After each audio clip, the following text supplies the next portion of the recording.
Shalom, welcome back. Adam Fishman here at American Friends of Likud, with American Friends of Likud at the Likud election headquarters. And I'm here now with good friend Professor Emmanuel Navon, who also ran in the Likud primaries.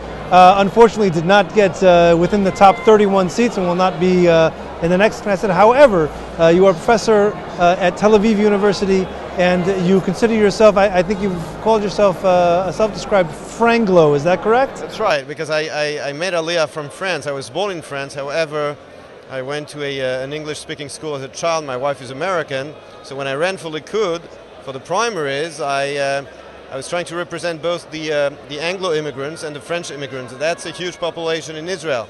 So we didn't make it this time, but hopefully we'll make it next time. Well, you know, it's interesting. Emmanuel came to America and did some events with American Friends of Likud, and we're very thankful and grateful to you for doing that. But tell me something. Now you've been a professor, you've been in a very difficult university, a very left-leaning university, Tel Aviv University. But when you finally turned to your family, to your wife, and said, you know, I've got an idea, how about if I go run and get involved in politics? How did they respond to that? Well, what I said to her is, I said to her, honey, after 10 years in Israeli academia, I need a break from politics. So that's why I ran for Knesset, and I think she understood. But thankfully, my wife was very good during that time. It was not an easy time because when you run for primaries, you're not home a lot, but she was very supportive. And I don't know if I'm going to do it again, and she'll agree to that, but she was very supportive. Well, let me ask you, what role can you now play as an Anglo here in Israel? Obviously not on the ticket, but moving forward in what you're doing either in academia or outside of that.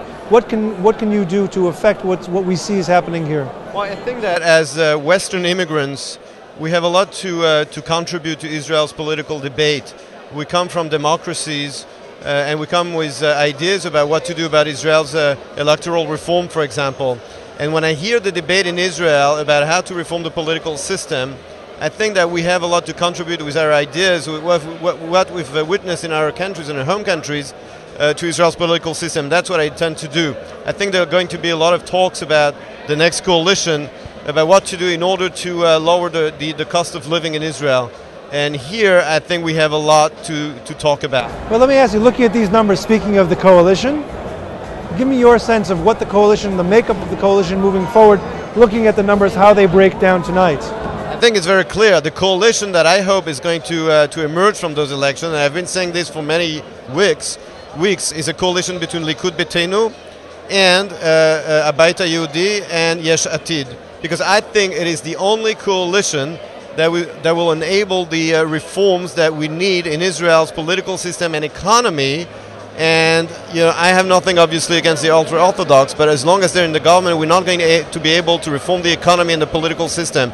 And by the way, 10 years ago exactly, in 2003, Ariel Sharon set up a coalition without the ultra-Orthodox with Lapid's father and with the ancestor of the Beit Yehudi, the Mafdal at the time.